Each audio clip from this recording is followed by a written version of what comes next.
Assalamualaikum warahmatullahi wabarakatuh.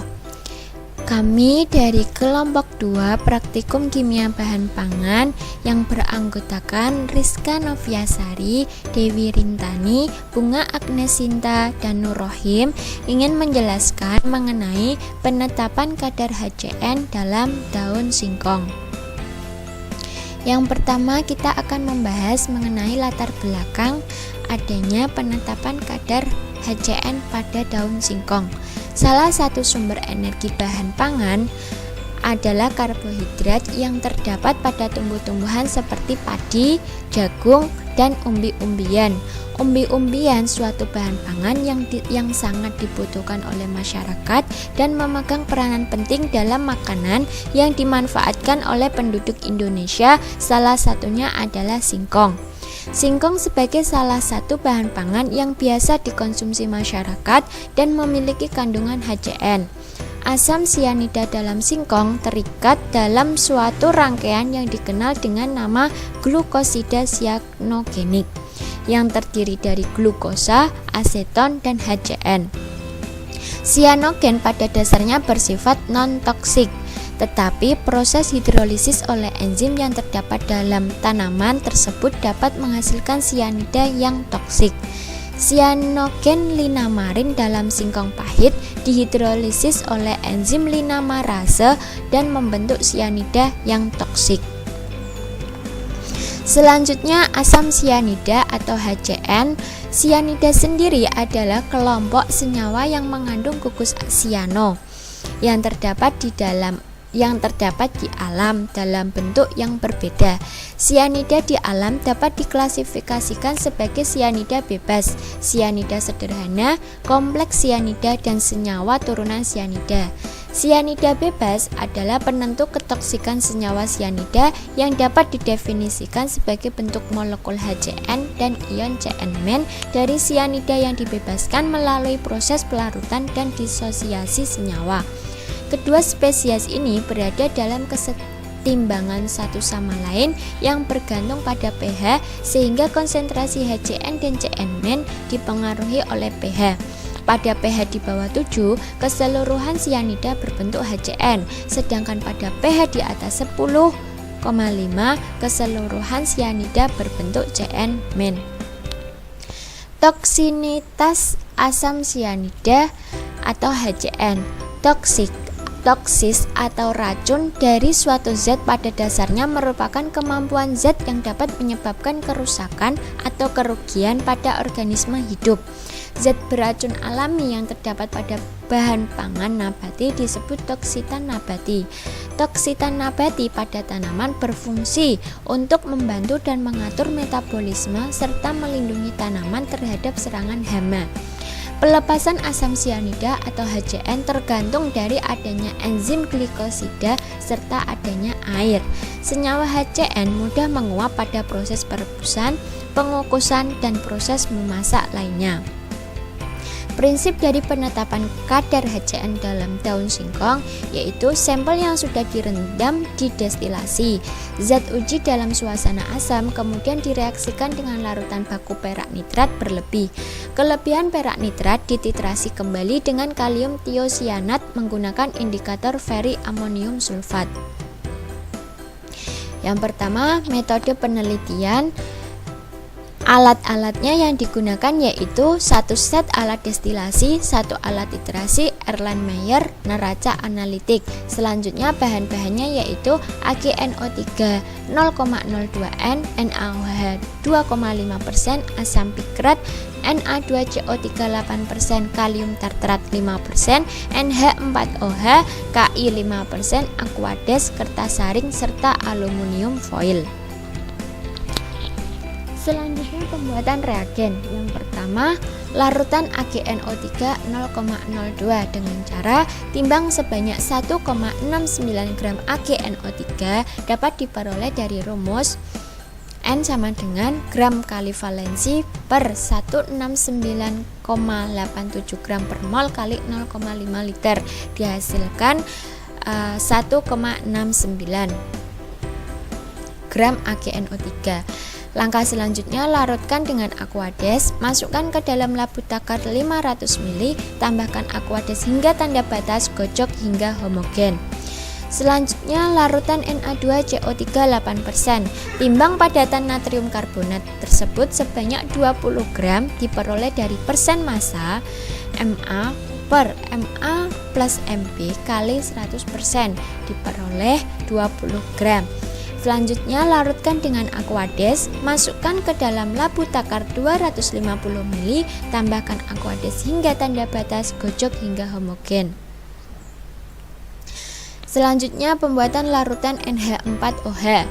Timbang padatan NH4OH, larutkan dengan Aquades, masukkan ke dalam labu takar 100 ml, tambahkan Aquades hingga tanda batas, gocok hingga homogen. Selanjutnya, larutan Ki 5%. Timbang 5,00 gram Ki, larutkan dengan Aquades, masukkan ke dalam labu takar 100 ml, tambahkan Aquades hingga tanda batas, gocok hingga homogen. Selanjutnya, larutan kalium tartrat 5%. Timbang 5,00 gram kalium tartrat, larutkan dengan Aquades, masukkan ke dalam labu takar 100 ml, tambahkan Aquades hingga tanda batas, gocok hingga homogen. Selanjutnya, larutan asam pikrat. Larutkan asam pikrat dalam Aquades, tambahkan sedikit demi sedikit hingga asam pikrat tidak dapat larut lagi, masukkan ke dalam labu takar 100 ml, tambahkan Aquades hingga tanda batas, gocok hingga homogen. Larutan NaOH 2,5%. Dengan cara, timbang 2,5 gram NaOH, larutkan dengan Aquades, masukkan ke dalam labu takar 100 ml, tambahkan Aquades hingga tanda batas, gocok hingga homogen. Selanjutnya, larutan NaCl 0,02N. Timbang 0,58 gram NaCl dapat diperoleh dari rumus N sama dengan gram per mr kali volume. Dihasilkan 0,58 gram NaCl. Larutkan dalam Aquades, masukkan ke dalam labu takar 500 ml, tambahkan Aquades hingga tanda batas, gocok hingga homogen. Selanjutnya, indikator K2CrO4 5%. Timbang 5,00 gram K2CrO4, larutkan dengan Aquades, masukkan ke dalam labu takar 100 ml, tambahkan Aquades hingga tanda batas, gocok hingga homogen. Selanjutnya, dilakukan standarisasi larutan. Standarisasi larutan AgNO3 0,02N oleh NaCl. Yang pertama, pipet 10,0 ml NaCl, masukkan ke dalam Erlenmeyer, tambahkan 10 ml Aquades, tambahkan indikator K2CrO4 5%. Selanjutnya, titrasi dengan larutan AgNO3 hingga menjadi warna merah bata. Perlakuan sampel diantaranya yang pertama, ditimbang kurang lebih 20 gram sampel segar, dimasukkan ke dalam labu destilasi, ditambahkan 10 ml larutan asam tartrat 5% dan 100 ml Aquades lalu didestilasi. Kemudian destilat ditampung dalam labu ukur 100 ml yang telah diisi dengan 20,0 ml AgNO3 0,02N ditambah 1 ml HNO3 encer. Disiapkan kertas saring berbentuk lingkaran, kemudian dicelupkan dalam larutan asam pikrat jenuh dan dikering udarakan. Setelah kering, dibasahi dengan larutan Na2CO3 8%. Kemudian tetesan destilat disentuhkan pada kertas saring tersebut. Apabila warna kuning dari kertas pikrat berubah menjadi warna merah, berarti HCN tersebut positif.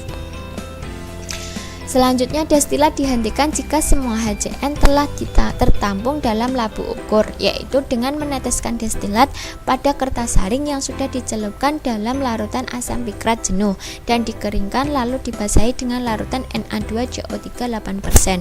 Apabila kertas saring tidak berubah warna menjadi warna merah, berarti HCN negatif.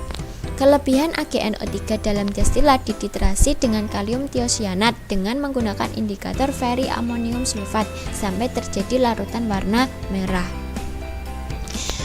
Pada penetapan belangko di pipet 20,0 mili AgNO3 0,02 N ditambah 1 mili indikator Fe alum ditetesi dengan KCNS 0,02 N larutan berwarna merah. Dalam hitung kadar HCN menggunakan rumus ml belangko dikurangi ml titrasi dikali N KCNS kali 27 kali 100 diper gram banyaknya sampel dikali 1000 dan dikalikan 10.000. Nanti hasilnya dengan satuan ppm. Analisis uji kualitatif pada asam sianida dalam daun singkong. Uji kualitatif dilakukan untuk mengetahui ada atau tidaknya senyawa asam sianida pada umbi dan daun singkong pahit. Berdasarkan sampel yang diuji diantaranya adalah umbi dan daun singkong pahit. Umbi maupun daun singkong pahit dihaluskan bertujuan untuk mempercepat proses pencarian zat aktif atau memperluas permukaan yang terdapat pada daun dan umbi singkong pahit. Selanjutnya, proses maserasi bertujuan untuk melakukan penyarian zat aktif di mana pelarut yang digunakan adalah air. Pelarut akan masuk ke dalam sel melewati dinding sel. Isi sel akan larut karena adanya perbedaan konsentrasi antara larutan di dalam sel dengan di luar sel. Larutan yang konsentrasinya tinggi akan terdesak keluar dan diganti oleh pelarut dengan konsentrasi rendah atau biasa disebut proses difusi. Peristiwa tersebut berulang sampai terjadi keseimbangan konsentrasi antara larutan di luar sel dan di dalam sel, di mana zat glikosida yang mengandung HCN ini akan larut dalam pelarut air. Asam tartrat bertujuan untuk menghasilkan uap HCN. Uap HCN yang dihasilkan disebabkan oleh hidrogen dari asam tartrat bereaksi dengan ion CN- yang terlarut dalam air sehingga dihasilkanlah uap HCN. Reaksi yang terjadi yaitu 2 CN- plus 2H+ menghasilkan 2 HCN. Asam pikrat merupakan asam kuat yang bertindak sebagai pendonor proton sehingga melepaskan H+ dan dinetralkan dengan natrium karbonat 8% sehingga ion karbonat dari natrium karbonat bereaksi dengan H+ dari gugus OH- dari asam pikrat membentuk natrium pikrat atau alkali pikrat. Kertas pikrat yang diperoleh dari hasil perendaman kertas Wurtman digunakan untuk menangkap uap HCN. Adanya uap HCN ditandai dengan berubahnya warna kertas pikrat dari kuning menjadi warna merah. Penyebab umbi dan daun singkong pahit mengandung HCN dikarenakan dalam umbi dan daun singkong pahit mengeluarkan getah putih yang mengandung zat glikosida, di mana zat glikosida ini mengandung racun HCN atau glikosida sianogenik, suatu ikatan organik yang dapat menghasilkan racun biru atau HCN yang bersifat toksik yang apabila singkong mengalami perlukaan, pengirisan, dan rusak akan dihidrolisis oleh enzim linase menjadi HCN. Zat glikosida merupakan linamarin. Hal ini sejalan dengan pernyataan Novita dan Agustina Retnaningsih bahwa hidrogen sianida dikeluarkan apabila dihancurkan, mengalami pengirisan atau rusak. Sekian dari penjelasan kelompok 2 mengenai penetapan kadar HCN dalam daun singkong. Kurang dan lebihnya kami mohon maaf. Sekian dan terima kasih. Wassalamualaikum warahmatullahi wabarakatuh.